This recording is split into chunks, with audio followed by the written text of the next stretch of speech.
हरे कृष्णा। तो सभी भक्तों का बहुत बहुत स्वागत है आज के संध्याकालीन क्लास में। हम लोग रामायण के ऊपर चर्चा कर रहे हैं क्योंकि ये महीना जो है बहुत पवित्र है। भगवान रामचंद्र की आविर्भाव हुआ था। इस महीने में रामनवमी आएगा अभी बस 5 दिन बाद। तो उस विषय में हम लोग रामायण रामचंद्र की लीलाओं के ऊपर में चर्चा कर रहे हैं। तो हमने पढ़ा था कि पिछली बार किस प्रकार मंथरा जो है कैकेयी का मन माने में सफल होती है और किस प्रकार रामचंद्र जो है सब अपने माताओं का आशीर्वाद लेके अयोध्या से निकल जाते हैं और वन की तरफ चले जाते हैं। साथ ही साथ सीता भी जाती है और लक्ष्मण भी जाते हैं। और जैसे ही वो निकलते हैं बाहर अयोध्या से तो पूरे उनके पीछे पूरी अयोध्या नगरी, प्रैक्टिकली पूरी अयोध्या नगरी, अयोध्या के सारे लोग उनके पीछे पीछे रोते रोते जाते हैं कि उनका कहने वो लोग कहते हैं कि क्योंकि कैकेयी ने जो है अयोध्या से रामचंद्र का वनवास मांगा है और चाहती है कि भरत राजा बने, तो भले बने, हम लोग वहीं पर ही रहेंगे जहां पर प्रभु श्री राम रहेंगे। तो हमको अयोध्या से कोई मतलब नहीं है, हमको रामचंद्र से मतलब है। तो जहां राम वहां पर हम लोग। तो भले वो कैकेयी रहे अयोध्या में, राजमाता बन के रहे, भरत राज करे, पर तो वो उस अयोध्या नगरी में कोई नहीं रहेगा, हम लोग सब रामचंद्र के साथ जा रहे हैं। तो ये जब वो लोग जा रहे होते हैं रामचंद्र के पीछे पीछे, तो उनका ये भाव रहता है, ये उनकी सोच रहती है, ये लोग आपस में से चर्चा करते हैं। तो यहां से हम लोग फिर आगे बढ़ते हैं, देखते हैं आगे और क्या हुआ। ओम नमो भगवते वासुदेवाय। ओम नमो भगवते वासुदेवाय। ओम नमो भगवते वासुदेवाय। तो सुमंत्रा जो रामचंद्र के रथ के जो सारथी हैं, उस रथ में रामचंद्र, सीता और लक्ष्मण जाते हैं आगे आगे और सुमंत्रा उस रथ को चला रहा होता है और उनके पीछे अयोध्या वासी सब चलते जाते हैं पैदल। तो करते करते अयोध्या से वो लोग बाहर निकलते हैं और पैदल करते करते करते करते तामस नामक वहां एक नदी है, उनके तट पे जाके पहुंचते हैं। और ऐसे चलते चलते चलते चलते अंधेरा हो जाता है। तो सुमंत्रा जो है सारे तो रामचंद्र वहां उतर जाते हैं, कहते हैं कि हम लोग यहीं पर ही अभी विश्राम करेंगे आज रात के लिए।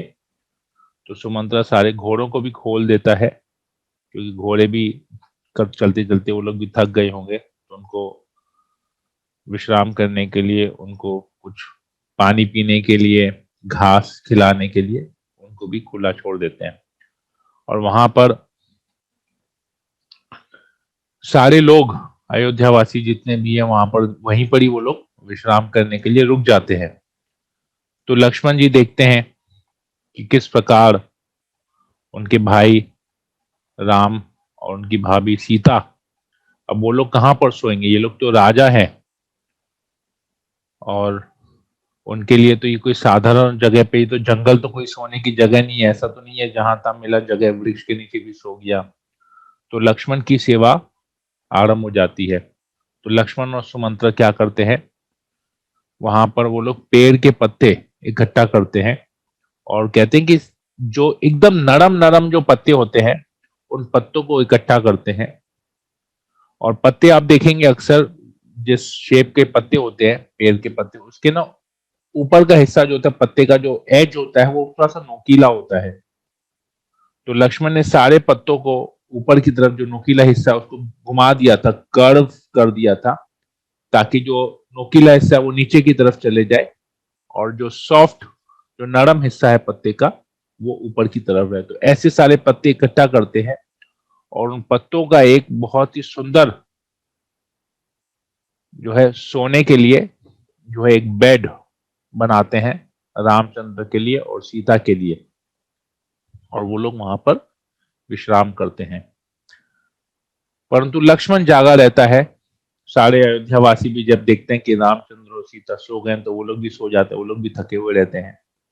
परंतु सुमंत्रा और लक्ष्मण वहां पर बैठे रहते हैं और सुमंत्रा कहता है लक्ष्मण को कि अब आप भी सो जाइए, आपका भी विश्राम करने का समय हो गया, अब आप रेस्ट कीजिए थोड़ा सा, क्योंकि आप भी सुबह से चलते चलते आ रहे हैं।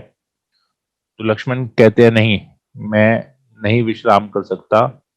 अपने भाई को, अपनी भाभी को इस हालत में देख के, इस अवस्था में देख के मैं विश्राम नहीं कर सकता। मेरे होते हुए उनको वनवास लेना पड़ा, मैं कुछ नहीं कर सका। तो ये मेरी बहुत, उनको एक तरह से अंदर से गिल्ट गिल्ट सता रहा था कि उनकी वजह से वो कुछ नहीं कर सका। इतना सब कुछ हो गया परंतु लक्ष्मण कुछ नहीं कर सका इस मामले में। तो उस गिल्ट के कारण वो अपने आप को ही सजा देता है और प्रतिज्ञा करता है ये 14 वर्ष तक वो एक क्षण भी नहीं सोएगा और केवल रामचंद्र और सीता की सेवा करेगा, देखेगा कि उनको किसी भी प्रकार की कोई तकलीफ नहीं हो। तो इस प्रकार ये लोग दोनों रात भर बैठे रहते हैं। जैसे ही हल्का सा सुबह होता है या मध्य रात्रि जिसको कहा जाए, मध्य रात्रि होता है, तो रामचंद्र वहां उठ जाते हैं और सुमंत्रा को कहते हैं कि मैं इन अयोध्या वासियों को समझा नहीं पाऊंगा, ये लोग मेरे से इतना स्नेह करते हैं और मैं इनको कन्विंस नहीं कर पाऊंगा कि ये लोग मुझे छोड़ के अयोध्या वापस जाएं। तो तुम एक काम करो सुमंत्रा, तुम रथ को यू टर्न करो, रथ को घुमा दो और अयोध्या की तरफ लेके जाओ इस रथ को।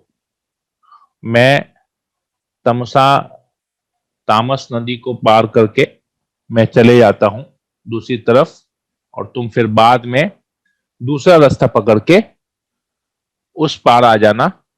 पर इतनी चतुराई से करना कि उनको जो है रथ के जो चक्के के निशान है अयोध्या वासी इसको नहीं देख पाए। तो तुम पहले अयोध्या की तरफ घुमा दो रथ को और अयोध्या तक लेके जाओ। तो ये लोग जब उठेंगे सुबह, हम लोगों में से किसी को नहीं देखेंगे वहां पर, तो लोग जरूर उस रथ के चक्के के निशान को फॉलो करते करते चले जाएंगे अयोध्या की तरफ। और तुम फिर, और मैं अभी निकल जाता हूँ यहाँ से और तुम फिर बाद में मुझे उस पार मिलना। तो सुमंत्रा ऐसे ही करता है और इस प्रकार होता है ऐसे। तो सुमंत्रा निकल जाता है और इधर लक्ष्मण रामचंद्र और सीता की सेवा में लगे हुए रहते हैं। तो ये सोचते हैं, तो इस तरह जो है सुबह होती है और अयोध्या वासी जो है वहां पर देखते हैं कि रामचंद्र नहीं है, सीता नहीं है, लक्ष्मण नहीं है, रथ भी नहीं है। तो उनको लगता है कि प्रभु रामचंद्र सुबह सुबह रथ में ही निकल गए हैं। तो लोग आपस में चर्चा करते हैं कि अब हम क्या करें। तो कोई एक जन बोलता है अरे देखो, इधर रथ का निशान है, रथ के पहिए का निशान है, चलो इसी निशान को फॉलो करते करते करते करते हम पहुंच जाएंगे, प्रभु रामचंद्र के पास पहुंच जाएंगे, हमको पता चल जाएगा वो कहाँ पर है। तो जैसे ही वो लोग रथ के निशान को फॉलो करते हैं तो लोग तुरंत अयोध्या के पास चले जाते हैं और अयोध्या के पास जाके उनको फिर वो रथ का निशान नहीं मिलता है। तो अब उनके पास कोई ऑप्शन नहीं है, अयोध्या नगरी में प्रवेश कर जाते हैं, परंतु सब के सब दुखी रहते हैं और इतने उदास रहते हैं और सब लोग कोसते हैं, कैकेयी को कोसते हैं, भरत को कोसते हैं, और जैसे उनके शरीर में प्राण नहीं हो इस प्रकार वो लोग हो जाते हैं। किसी को कुछ खाना अच्छा नहीं लगता है, कुछ पीना अच्छा नहीं लगता, किसी को किसी से बात करना भी अच्छा नहीं लगता है। सब के सब उदास वहां पर बैठे रहते हैं अयोध्या में। तो इधर रामचंद्र, सीता, लक्ष्मण ये लोग जब तामस नदी को पार करते हैं, उस पार जाते तो लोग फिर वहां पर थोड़ी देर पैदल करते जब तक सुमंत्रा रथ लेके पहुंचे वहां पर। ये लोग पैदल करते हैं। तो एक ऐसा इंस्टेंस होता है जहाँ रामचंद्र सीता को देख रहे हैं और सीता जो है रामचंद्र को देख रहे हैं, और दोनों एक दूसरे से इतना आकर्षित होते हैं, वो लोग एक दूसरे को देख के मुस्कुराते हैं। तो लक्ष्मण ये दृश्य को देखता है और सीता अचानक लक्ष्मण की ओर देखती है और देखती है कि लक्ष्मण हमें देख रहा है। तो तुरंत जो है शर्मा जाती है और मुंह घुमा देती है, और लक्ष्मण उस दिन प्रतिज्ञा कर लेता है कि आज मैंने देख लिया, परंतु इसके बाद मैं कभी भी सीता को, प्रभु रामचंद्र को मैं देखूंगा क्योंकि वो मेरे बड़े भाई है, परंतु सीता की तरफ मेरी नजर उनके चरणों से ऊपर कभी जाएगी ही नहीं। तो ये चीज लक्ष्मण वहां पर फिर प्रतिज्ञा करते हैं। तो ये सब हमको, ये जो लक्ष्मण जो प्रतिज्ञा करता है, रामचंद्र का जो नेचर है, सीता का जो नेचर है, भरत का जो नेचर है, शत्रुघ्न का जो नेचर है, ये हमें बहुत महत्वपूर्ण शिक्षा देती है। क्या शिक्षा देती है? ये चार भाई है, राम, लक्ष्मण, भरत, शत्रुघ्न, ये चार भाई जो है ना, चार गुणों को रिप्रेजेंट करते हैं। और वो चार गुण किस प्रकार हम में आ सकते हैं, उन चार गुणों को हम अपने जीवन में कैसे अपना सकते हैं, ये उनकी पत्नियों से सीखना होता है। उनकी पत्नियां उस कार्य को संबोधित करती है जिसको जिसको अपनाने से हमको ये चार गुण भी अपने आप आ जाएंगे। तो आचार्य बताते हैं कि प्रभु रामचंद्र जो है वो पूर्ण पूर्ण है, परफेक्ट है। और किसी व्यक्ति को अगर परफेक्ट बनना होता है तो उसका मन जो है एकदम शांत होना चाहिए। तो सीता देवी जो है वो शांति का प्रतीक है, और उस शांति की वजह से प्रभु रामचंद्र जो है परफेक्ट है, पूर्ण है। तो ये शिक्षा हमको रामचंद्र और सीता से मिलती है। लक्ष्मण जो है वो धार्मिकता का प्रतीक है, धर्म का प्रतीक है। और धर्म का प्रतीक है, तो अगर हमको धार्मिक बनना है, हमको अगर वाकई में भक्ति में आगे बढ़ना है, धर्म के मार्ग पर अगर हमको चलना है, तो उर्मिला जो उनकी पत्नी जो है श्रद्धा का प्रतीक है। तो अगर हमको श्रद्धा होनी चाहिए, पूर्ण रूप से भगवान के प्रति श्रद्धा होनी चाहिए, अपने गुरु के प्रति श्रद्धा होनी चाहिए, तभी हम इस धर्म के मार्ग पे चल सकेंगे, जिस प्रकार लक्ष्मण चले हैं धर्म के मार्ग पे। भरत जो है वो मंगलमय इच्छाएं या शुभ इच्छाओं का को रिप्रेजेंट करता है। शुभ इच्छाएं जैसे वो जानता है कि अयोध्या के वासी खुश नहीं है, अयोध्या के वासी तभी खुश होंगे जब प्रभु रामचंद्र इसका राजा बनेंगे। तो हमेशा वो यही इच्छा करता है कि रामचंद्र यहाँ पर रहे, इस ये आसन पे, अयोध्या का अगर राजा बनने के कोई योग्य है तो केवल रामचंद्र है, और कोई इस आसन में बैठने के अभी योग्य नहीं है। तो जब रामचंद्र को मनाने जाते हैं, वापस लाने के लिए जाते हैं, आप अयोध्या चलिए वापस, तो मना करते हैं। तो वो क्या करते हैं, उनकी पादुका लेके आते हैं, उनकी पादुका की सेवा करते हैं। तो जो भी, मतलब वो हमेशा कहते हैं कि ये जगह जो है रामचंद्र का ही है, जब तक रामचंद्र यहाँ पर है तब तक यहाँ पर खुशी का माहौल रहेगा। तो वो मंगलमय इच्छा केवल करते हैं कि जो भी है रामचंद्र के लिए। भगवान, अगर हम अपने जीवन में केवल भगवान को रखते हैं, मुख्य स्थान देते हैं, तो ये हमारा जीवन भी मंगलमय होगा, हमारी सारी इच्छाएं भी मंगलमय होंगी, सब शुभ होंगे। तो ये कैसे संभव है? तो उनकी जो पत्नी है माधुरी, वो रिप्रेजेंट करती है उत्साह को। अगर हम में उत्साह होगा, भक्ति में बढ़ने का उत्साह होगा, साधना करने का उत्साह होगा, तभी हम वाकई में भक्ति कर पाएंगे, भगवान को सेंटर में रख पाएंगे। तो हमको उत्साह होना चाहिए हमेशा भक्ति करने के लिए। और शत्रुघ्न रिप्रेजेंट करते हैं धन को, और श्रुतकीर्ति रिप्रेजेंट करती है सेवा को। तो क्यों धन को? क्योंकि वो भक्त के, शत्रुघ्न जो है भगवान के भक्त के सेवक हैं, भरत की सेवा उन्होंने की है। तो ये जो भौतिक जगत का धन है वो हमको भगवान के भक्तों की सेवा में लगाना चाहिए। तो जिस प्रकार शत्रुघ्न उस सेवा में लगे हैं, अपने आप को भरत के प्रति आश्रित किए हैं, उनकी पत्नी शुद्ध कीर्ति भी शत्रुघ्न के प्रति सेवा कर रही है। तो ये धन और सेवा, इनका शत्रुघ्न और शुद्ध कीर्ति इसको रिप्रेजेंट करते हैं। तो इस प्रकार वो लोग जो है आगे निकल जाते हैं और आगे चलते चलते, जैसे होता है, तो आगे चलते चलते तीनों जने जो गंगा के तट पे जाके पहुंचते हैं। और गंगा के तट पे जाके वहां पर निषाद जाति के ये राजा है, गुहा गुहा जिनका नाम है, उनसे जाके उनका मुलाकात होता है। और गुहा जो है भगवान रामचंद्र का बहुत परम भक्त होता है। हालांकि आदिवासी रहते हैं, बहुत स्ट्रॉन्ग बिल्ट होता है, वो भी आदिवासी जैसे, केवल जितना शरीर के लिए कपड़ा चाहिए वैसे, और हाथ में अस्त्र शस्त्र हमेशा रहते हैं, अलग अलग तरीके से उनका मेकअप रहता है, थोड़े से अजीब दिखते हैं। तो गुहा इस प्रकार था देखने में। तुरंत जैसे ही गुहा को उसने देखा, लक्ष्मण तो पहचानता नहीं था उसे, तो उसने तुरंत उसको लगा कि कोई शत्रु आ गया है, तो रक्षा करने के लिए सामने खड़ा हो गया। परंतु रामचंद्र उनको पहचान गए, और गुहा भी जो है रामचंद्र को पहचान के उनको साक्षात दंडवत प्रणाम किया और उनका बहुत आदर सत्कार किया, वहां पर उनकी बहुत अच्छी तरह से सेवा की।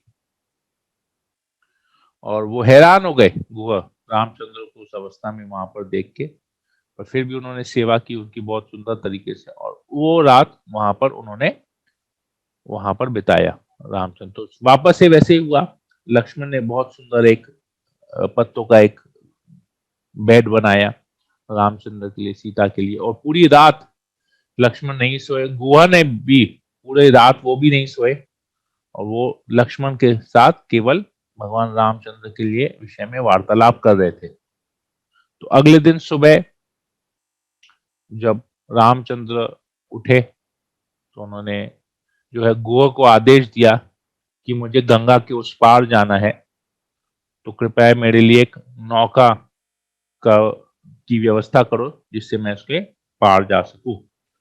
तो गुहा जो जो उसका सबसे बेस्ट नौका, क्योंकि आदिवासी है, गंगा के तट पे रहते हैं, उनके नौका है, बहुत सारे नाव होते हैं, तो उसमें से जो सबसे सुंदर नाव होता है, सबसे स्ट्रांग नाव, सबसे सुंदर नाव को वो अपने मंत्रियों को कहते हैं कि उसको लेके आओ। और साथ ही साथ जो बेस्ट नाव चलाने वाला जो है उसको रेडी करते हैं, कहते हैं कि तुम आओ और तुम रामचंद्र को उस पार, गंगा के उस पार छोड़ के आओ। तो जैसे ही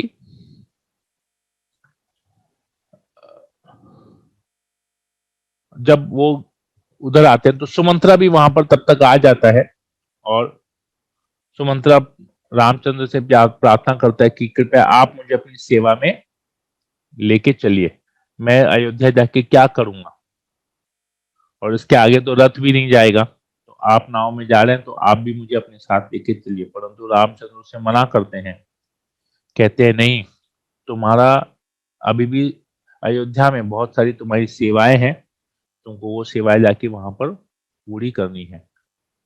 तो इससे वो सुमंत्रा बहुत दुख, उसको बहुत दुख होता है, परंतु क्योंकि रामचंद्र का आदेश है तो उसे वो आदेश मानना पड़ता है।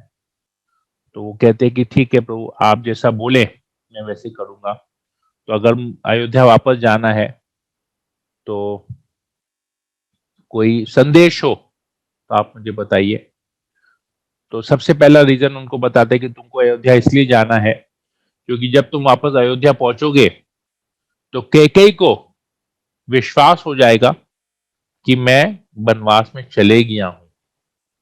तो उसके मन में जो है, हम ये जो जो टेंशन है कि मैं अब वापस आऊंगा, अब वापस आऊंगा, रामचंद्र अब आ जाएगा वापस, तो ये टेंशन उसके मन में नहीं रहेगा। मैं नहीं देखना चाहता कि मेरी माँ के हृदय में या मन में किसी प्रकार का कोई टेंशन हो। तो तुम तुरंत जाओ अयोध्या, तुम पहुंचोगे, रथ भी खाली रहेगा, तो पूर्ण रूप से वो विश्वास कर बैठेगी कि हाँ, मैं अपने पिता की आज्ञा का पालन करने के लिए मैं वन में चले गया हूं, 14 साल के वनवास में चले गया हूं।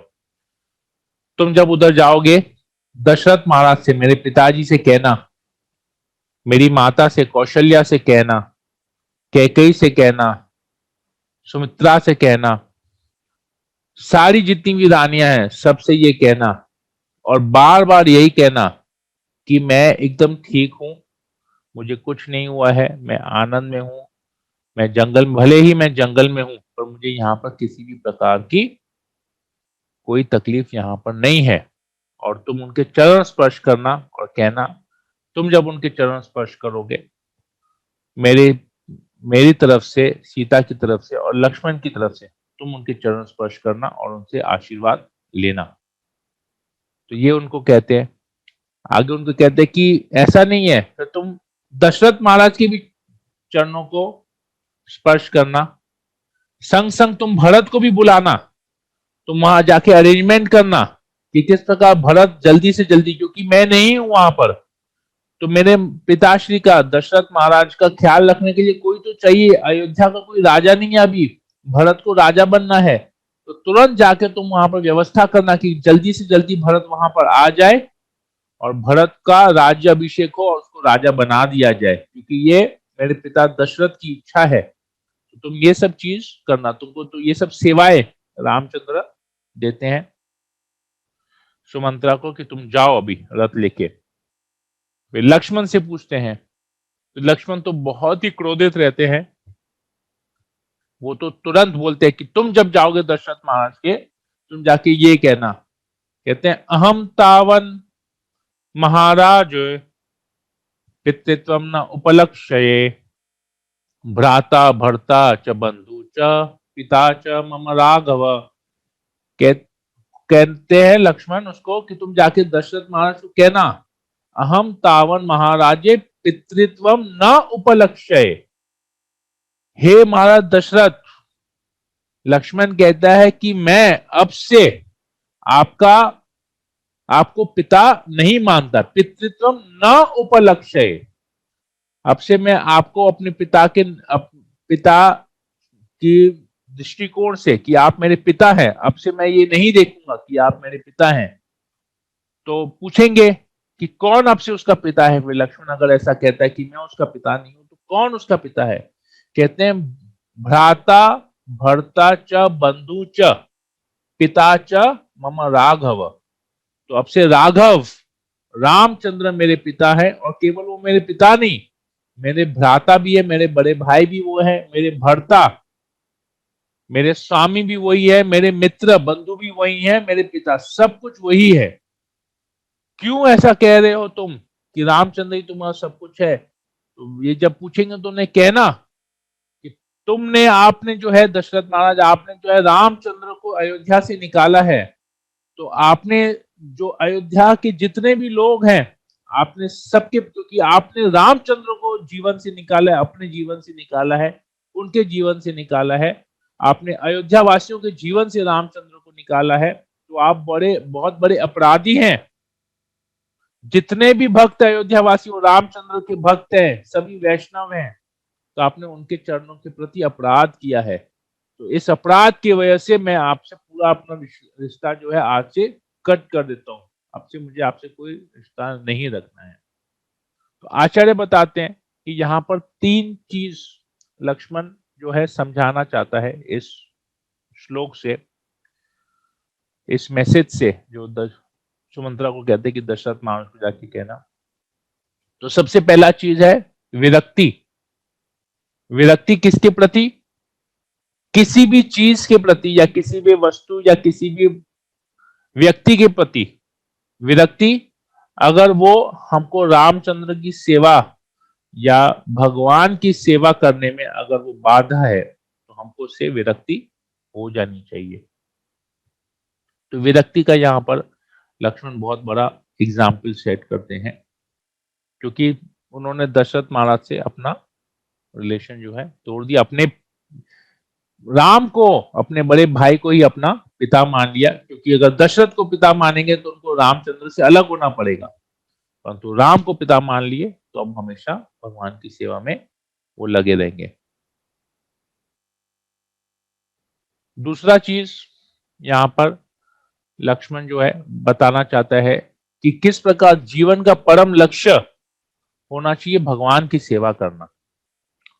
तो उसने उसके पास ऑप्शन था, या तो वो अयोध्या में बैठता, 14 साल तक वेट करता कि रामचंद्र आएंगे, फिलहाल 14 साल में फ्री हूं, मुझे कोई सेवा नहीं करनी है।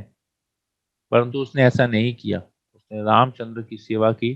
तो सब कुछ को त्याग करके भगवान की सेवा को, राम की सेवा को अपने जीवन का परम लक्ष्य बनाया। तो ये भक्ति में हमारे लिए बहुत बड़ी सीख है कि किस प्रकार हमको किसी भी परिस्थिति में, अगर हमारे पास ऑप्शन रहता है कि हमको क्या चूज करना है, तो हमको भगवान की सेवा को ही सबसे आगे रखना चाहिए।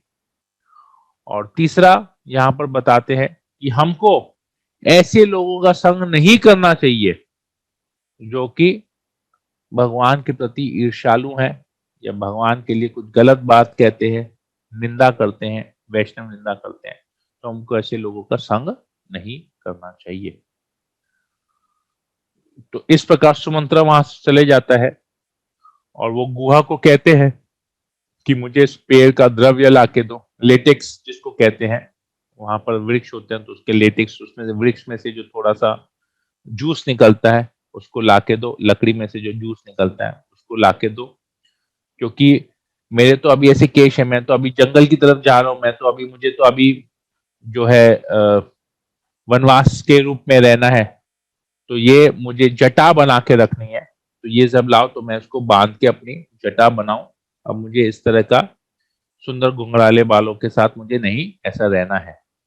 तो बड़ी, तो गुहा उसको हेल्प करते हैं भगवान रामचंद्र को जटा बनाने के लिए। फिर जैसे ही सब कुछ हो जाता है और वहां पर वो नाव में जैसे ही कदम रखते हैं, तो केवट, केवट नाम था उस व्यक्ति का, तो वो तुरंत ही रामचंद्र को रोकता है, कहते रुकिए प्रभु रुकिए, आप इसके ऊपर चरण मत रखिए, नाव के ऊपर। तो बता, अरे मैं चरण नहीं रखूंगा तो कैसे होगा, मैं नाव में मैं चढ़ूंगा नहीं, तो तुम, मैं उस पार कैसे जाऊंगा। तो बोलते हैं आप, मैंने आपके बारे में सुना है, आप जब इसके पहले, विवाह के पहले कुछ साल पहले जब आप विश्वामित्र के साथ गए थे, तब मैंने सुना था कि आपने पत्थर को छुआ था और पत्थर जो है स्त्री बन गई थी। तो अभी अगर आप इस नौका को छुएगा, वो तो एक जड़ पदार्थ था, आपने जड़ पदार्थ को छुआ और वो स्त्री में कन्वर्ट हो गई, तो ये नौका भी तो जड़ पदार्थ है। आप इसको टच करेंगे, अगर ये स्त्री में बन गई, ये तो मेरी रोजी रोटी है, मेरा तो कार्य है लोगों को गंगा के उस पार लेके जाना, जिससे मुझे थोड़ा बहुत मेरा जीवन पालन होता है। तो अगर ये स्त्री बन गई तो मैं स्त्री का क्या करूंगा। तो आपके चरण की जो धूल है ना, वो जैसे ही पड़ेगी ना इसके ऊपर, ये बन जाए तो रुकिए। तो बोले तो फिर क्या उपाय है, बोले मैं आपका चरण धोऊंगा, तो कृपया आप अपना चरण मुझे दीजिए, तो मैं उस चरण को पहले धोऊंगा। तो रामचंद्र अपने चरण को, राइट लेग को ऊपर करते हैं, जैसे ही लेग थोड़ा सा पैर ऊपर करते हैं, थोड़ा सा डिसबैलेंस होता है, जैसे हम एक पैर पे खड़े रहते हैं थोड़ा सा डिसबैलेंस होता है। तो केवट कहते हैं कि आप अपना जो हाथ है मेरे सर के ऊपर रखिए, जिससे आप ठीक से खड़े हो पाएंगे, एक पैर पे आपको एक सपोर्ट रहेगा। तो रामचंद्र जो है अपना हाथ केवट के सर पे रखते हैं और पैर उठाते हैं, और केवट क्या करता है, उनके चरणों को धोते रहता है। इस जैसे ही वो चरणों को धोता है, तो तुरंत थोड़ा सा ऐसे दूसरी तरफ देख के सीता की ओर देखता है और मुस्कुराता है। फिर एक चरण धोता है, अच्छी तरह से धोता है, फिर वो पैर रखते हैं, फिर दूसरा पैर लेता है, और भगवान फिर अपना हाथ भी चेंज करते हैं, पोजीशन चेंज करते हैं, उनके दूसरे पैर को भी धोता है, और बड़े आराम से इतना आनंद महसूस करता है, केवल सीता की तरफ बार बार देख के मुस्कुराते रहता है। सीता बोलती है, अरे ये मुस्कुरा रहा है ना मुझे चिढ़ा रहा है, करूर इसमें कुछ गड़बड़ है। जब वो ध्यान से देखती है, जब केवट बार बार ऐसे करते हैं, तब उसका रियलाइज होता है कि सीता तो स्वयं लक्ष्मी देवी है, रामचंद्र तो स्वयं नारायण है। तब सीता को रियलाइज होता है कि वो जब वैकुंठ में क्षीर सागर पे जब लेटे हुए थे विष्णु संकर्षण में, तो लक्ष्मी देवी उनके चरणों की सेवा कर रही थी। तो वहां पर एक कछुआ बार बार आ रहा था और विष्णु के चरणों को स्पर्श करने का कोशिश कर रहा। तो लक्ष्मी देवी बार बार कह रही थी हटो हटो, मैं अभी सेवा कर रही हूँ, डिस्टर्ब मत करो, हटो हटो हटो। तो इस प्रकार उसने बार बार प्रयास किया और बार बार लक्ष्मी देवी उसको हटा रही थी। तब उस कछुए ने बोला कि ठीक है, तुम मुझे भगवान के चरणों का स्पर्श करने नहीं दे रही हो, पर मैं तुम्हें वचन देता हूं कि ऐसा एक समय आएगा जब मैं उनके चरणों को इस प्रकार आलिंगन करूंगा, इस प्रकार उनके चरणों की सेवा करूंगा कि तुम देखती रह जाएगी और तुम कुछ कर भी नहीं पाएगी वहां पर। तब सीता को याद आता है कि ये जो केवट है, ये वही कछुआ है जो अब इस जन्म में हम लोग आए यहाँ पर लीला करने। ये अभी केवट भी आया है और वो रामचंद्र के चरणों को धो रहा है और भगवान का हाथ उनके सर पे है, भगवान की पूरे आशीर्वाद उसके पास है और वो भगवान के चरणों को धो रहा है। तो इससे उसकी भी इच्छा पूरी होती है, भगवान उसकी भी इच्छा पूरी कर रहे हैं। तो बस वो फिर ये हो जाता है। तो रामचंद्र सीता लक्ष्मण तीनों नौका पे बैठते हैं और जैसे नौका पे चढ़ते हैं तो केवट को बोलते हैं कि चलो अब तुम उस पार लेके चलो।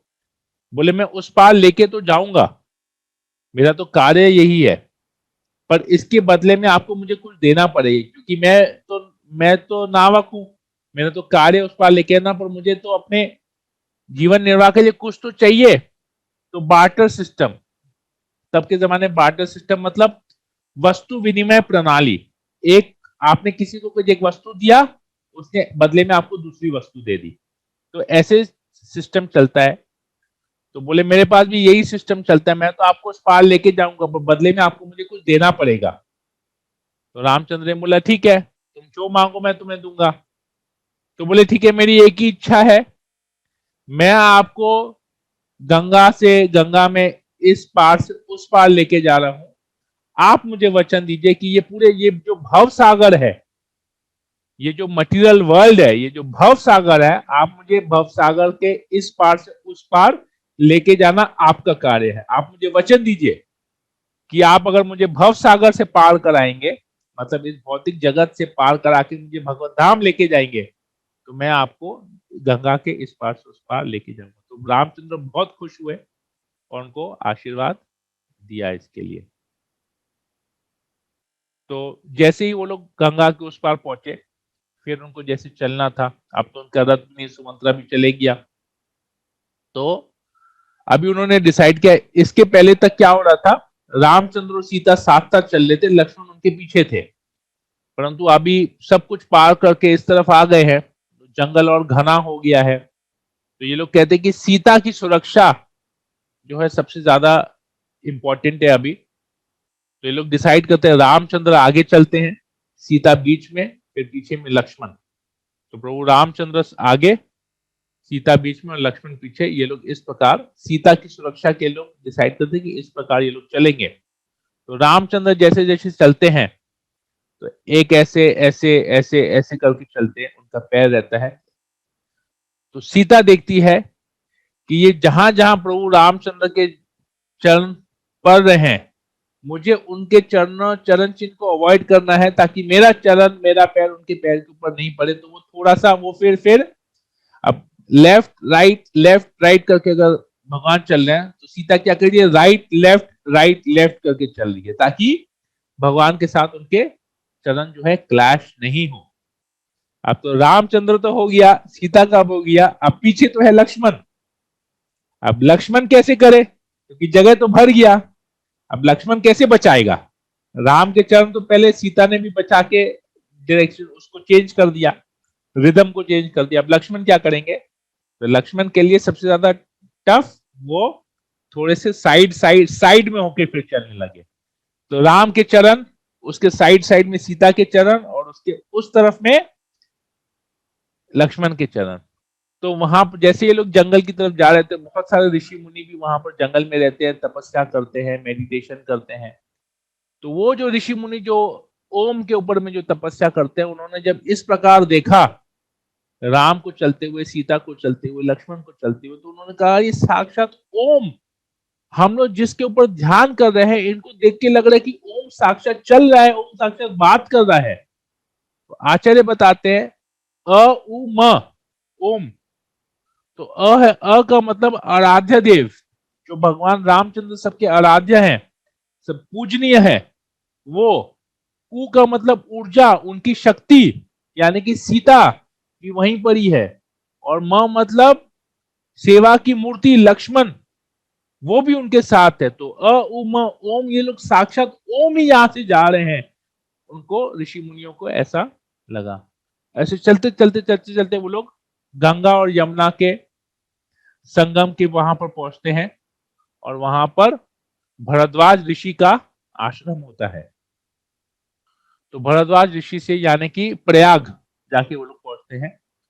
भरद्वाज ऋषि के आश्रम में जाते लोग भरद्वाज जी को प्रणाम करते हैं, उनसे आशीर्वाद लेते हैं, और भरद्वाज जी से रामचंद्र पूछते हैं। जब वो लोग वहां पहुंचते हैं तो वहां का वातावरण इतना अच्छा होता है, वहां का एटमोसफेयर, वहां का एनवायरनमेंट इतना अच्छा होता है कि भरद्वाज ऋषि इतने प्योर है, उनकी तपस्या इतनी शुद्ध है, इतनी उच्च कोटि की तपस्या है कि उस जंगल में जितने भी जानवर रहते हैं वो लोग भूल गए हैं कि वो लोग जानवर हैं, अपने प्रवृत्ति को भूल गए हैं। कैसे प्रवृत्ति को भूल गए? जिस प्रकार शेर, शेर का कार्य है शिकार करना और अपने शिकार को मार के खाना, तो शेर ने शिकार करना बंद कर दिया है। हिरन का काम है हिरनी के पीछे दौड़ना, हिरन जो है हिरनी के पीछे दौड़ना बंद कर दिया है। पंछियों का काम है इधर उधर जाके कुछ फल वगैरह इकट्ठा करना ताकि वो अपने बच्चों को घोंसले में खिला सके, वो लोग भी ये सब बंद कर दिए हैं। इतनी वहां पर आनंद है, इतना तपस्या का उनका इतना पावर है कि सब कोई अपनी प्रवृत्ति को भी भूल गए हैं, और उनको लग रहा है कि बस वो लोग वहीं पर ही बैठे रहे, उनका अपने आप सब कुछ भरण पोषण अपने आप हो रहा है।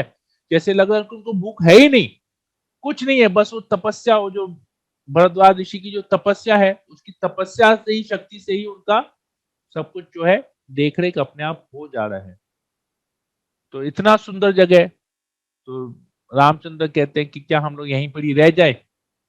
तो बोलते नहीं, यहाँ पर तो तुम रहो, ठीक है, ये बहुत पवित्र जगह है, बहुत सुंदर जगह है, परंतु यहाँ पर क्योंकि ये संगम है ना, यहाँ पर ऋषियों मुनियों का आना जाना हमेशा लगा रहेगा, लोग भी आते जाके रहेंगे क्योंकि ये तीर्थ का जगह है। तो यहाँ पर तुमको डिस्टर्बेंस होगा, तुमको यहाँ एकांत नहीं मिलेगा। तो रामचंद्र पूछते हैं कि फिर ऐसा कौन सी जगह में जाऊं जो इसके जितना ही पवित्र हो, परंतु एकांत स्थान हो, वहां पर जहां कोई डिस्टर्ब नहीं करे। तो कहते हैं कि तुम यहां से चित्रकूट की तरफ जाओ, और चित्रकूट में जाके रहो, कि चित्रकूट भी इसी की जैसे ही पवित्र जगह है, परंतु एकांत है। तो वो लोग चित्रकूट की तरफ चले जाते हैं आगे।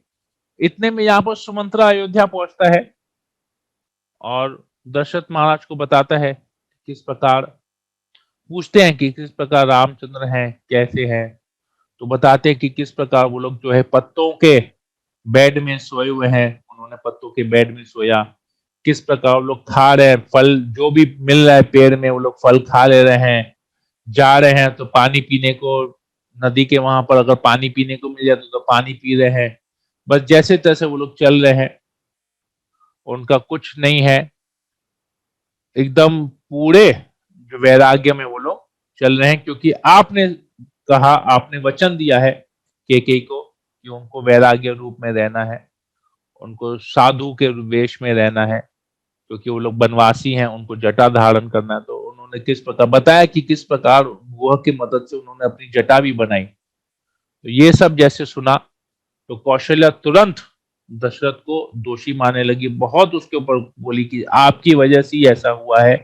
जो रामचंद्र जो है, जो राजा बनने योग्य था, अभी देखो किस प्रकार वो जंगल में दर दर भटक रहा है। सीता जो सबसे बड़ी बहू है, वो किस प्रकार उसके साथ रह रही है। लक्ष्मण भी छोड़ के चले गया उनकी सेवा के लिए, तो सब कुछ आपका किया धराया है। तो बहुत कोसती है। जैसे ये सब दशरथ सुनते हैं, और फिर बताता है, लक्ष्मण का मैसेज बताता है, लक्ष्मण किस प्रकार बोलता है कि दशरथ को कहना आपसे वो मेरे पिता नहीं है। तो ये सब जैसे दशरथ सुनते हैं, वो वहां पर बेहोश होके गिर जाते हैं। तो थोड़ी देर बाद उनको जब होश आता है, दशरथ को होश आता है, तो वो उनके पास में कौशल्या और सुमित्रा रहती है, लक्ष्मण की माँ और रामचंद्र की माँ, वो लोग रहते हैं। तो उनको याद आता है कि मैंने बहुत पहले एक ऐसा अपराध किया था, मुझसे एक ऐसा पाप हो गया था जिसकी वजह से मुझे लगता है आज मुझे ये दिन देखना पड़ रहा है।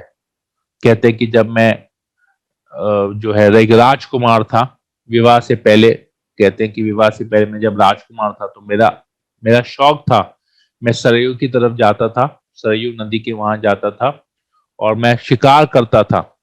क्योंकि क्षत्रिय हूं तो बदन को फिट रखने के लिए मुझे जाना पड़ता है शिकार में, जंगल में। तो मैं अपने धनुष और बाण को लेकर रात को मैं निकल गया सरयू की तरफ शिकार करने के लिए। और मैं क्या करता था वहां पर, किस प्रकार शिकार करता था, मेरे में ये खासियत थी कि मैं बगैर देखे, केवल आवाज सुन के मैं तीर चलाता था और उस जानवर का शिकार हो जाता था। मेरी इंद्रियां एकदम वश में नहीं थी, मैं शौक के लिए ये सब कुछ करता था।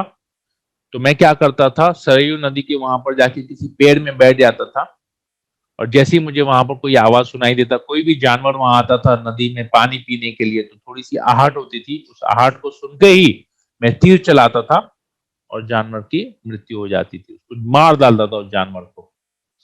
तो एक बार ऐसा हुआ कि वहां पर काफी समय हो गया, मैं रह गया उस जंगल में, रह गया, रात बिताई उस जंगल में। तो मैंने देखा कि किस प्रकार वहां पर बहुत सारे एक एक करके जानवर आते हैं और मैंने सबको तीर से सबका शिकार किया।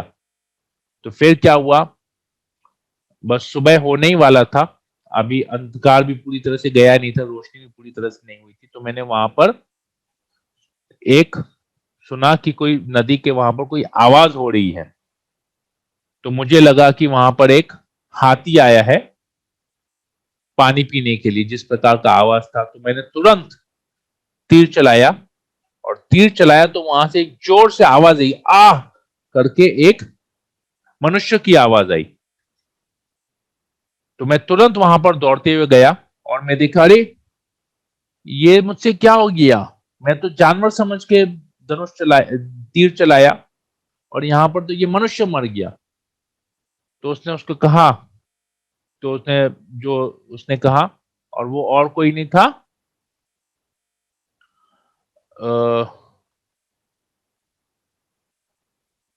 श्रवण कुमार था। तो श्रवण कुमार, इसने कहा उसको कि मैं तो यहां पर केवल पानी भरने आया था कि मेरे माता पिता अंधे हैं, वो प्यासे बैठे हैं, मैं यहाँ पानी भरने आया और हे राजा आपने मुझ पर तीर चला दिया, मैंने क्या गुनाह किया, और आपने जो मुझे तीर चलाया है अब तो मैं तो बचूंगा नहीं, पर इस तीर से आपने मेरी हत्या नहीं की है, मेरे साथ साथ मेरे दोनों अंधे माँ बाप की भी आपने हत्या की है, वो बूढ़े भी है अंधे भी है। तो ये दोनों जो है, अभी आप जाइए तुरंत, आप ही जाइए, मैं जिस रास्ते में से आया हूं मेरे चरण चिन्ह वहां पर हैं, उनको देखते देखते आप चले जाइए मेरी कुटिया की तरफ, और आप जाके मेरे पिता को बताइए कि आपने ये क्या किया है, नहीं तो वो इंतजार कर रहे हैं मेरा कि मैं पानी भर के लाऊंगा, वो लोग प्यासे बैठे मेरा इंतजार कर रहे हैं। तो आप उनको जाके बताइए कि आपका पुत्र मर गया है, और उनको जाके ये आप पानी लेके जाइए, हो सकता है वो लोग आपको क्षमा कर दे। तो जाते हैं, तो जैसे ही वहां जाते हैं उनकी कुटिया में पहुंचते हैं, तो वहां आवाज होती है, दरवाजा खुलने की आवाज होती है। तो जो है उनके बूढ़े माँ बाप, पिताजी उनको बोलते, अरे बेटा तुम कहाँ रह गए थे, तुम्हारी माँ तो यहाँ पर प्यास से मरी जा रही है, क्यों तुमको इतना देर हो गया। परंतु कोई आवाज नहीं आता है वहां पर कि दशरथ महाराज है, वो क्या कहेंगे। तो दशरथ महाराज बताते हैं, तो बोलते हैं कि हम लोग तो अंधे हैं, तुमको पता है हम लोग कहीं पर कुछ जा नहीं सकते हैं, हम लोग पूरी तरह से तुम्हारे ऊपर निर्भर हैं, परंतु तुम कुछ बोल क्यों नहीं रहे हो, जवाब दो, कहाँ क्या हुआ है। तो वहां पर दशरथ महाराज कहते कि मैं दशरथ हूं, मैं क्षत्रिय हूं, मैं आपका पुत्र नहीं हूं, परंतु मेरी गलती की वजह से आपका पुत्र मारा गया। तो पूरी बात बताते हैं कि कैसे हुआ। तो कहते हैं अब आप मुझे क्षमा कर दीजिए, क्योंकि मैंने जानबूझ के नहीं किया है, तो मुझे ये अपने आप हो गया। तो परंतु आप जो भी मुझे कहेंगे, जो अगर आप मुझे कोई भी दंड देना चाहते हैं तो आप मुझे दे सकते हैं। आपको जो अच्छा लगे आप मुझे कीजिए, क्षमा करना क्षमा कीजिए, दंड देना दंड कीजिए, मैं आपका अपराधी हूं। तो ये रो पड़ते हैं, कहते हैं कि अब मेरे, बोलते हम लेके चलो, मेरे पुत्र के वहां लेके चलो। तो पुत्र को देखते हैं, उनको मरा हुआ देखते हैं, उसको उठाने का प्रयास करते हैं, परंतु चले गया होता है। तो क्रोध में आके दशरथ महाराज को कहते हैं, पुत्र व्यसनम दुखम यत् एतात मम सांप्रतम एवं तम पुत्र शोकेन राजन कालम करिष्यति। पुत्र व्यसनम दुखम यत्, जिस प्रकार मैं अभी इस दुख में हूं, अपने पुत्र के बिछड़ जाने के दुख में, एतत् मम सांप्रतम, इस वर्तमान परिस्थिति में जो मेरी अवस्था है, अभी इस वर्तमान समय में जो मेरी अवस्था है कि मैं अपने पुत्र के खो जाने के दुख में यहां पर मैं दुखी हूं, यही सिमिलर सिचुएशन एवं त्वाम पुत्र शोकेन, तुम भी इसी प्रकार अपने पुत्र से अलग होने के शोक, ये तुमको छोड़ेगा नहीं। मेरा श्राप है कि तुमको भी ऐसा एक परिस्थिति तुम्हारे जीवन में आएगा जब तुम अपने पुत्र से अलग होने के कारण तुम भी शोक करोगे। राजन, मतलब हे राजा, कालम करिष्यति, और कब, तुम्हारे मरते समय में, तुम जैसे तुम्हारे अंत समय में भी तुम ऐसा, तुम्हारा पुत्र नहीं होगा, तुम इसी प्रकार शोक करोगे। तो ये कह के वो लोग भी वहां पर मर जाते हैं। तो राजा दशरथ जो है ये याद करते हैं और ये बताते हैं, और बताते बताते कौशल्या को और सुमित्रा को ये बताते बताते वहां पर रो पड़ते हैं, और रोते रोते वहां पर रात हो जाता है, रोते रोते वो अपने प्राणों को भी त्याग देते हैं। तो इसको हम लोग यहीं पर ही रखते हैं, आज समय भी काफी हो गया है। हम लोग इसको आगे कल चर्चा करेंगे, किस प्रकार अभी भरत आएंगे यहाँ पर और आगे क्या होगा, फिर इसके बारे में कल चर्चा करेंगे। तो यहीं पर ही रखते हैं। सियावर रामचंद्र की जय। श्रील प्रभुपाद की जय। हरे कृष्णा कृष्ण कृष्ण हरे हरे, हरे राम राम राम राम हरे हरे। हरे कृष्णा।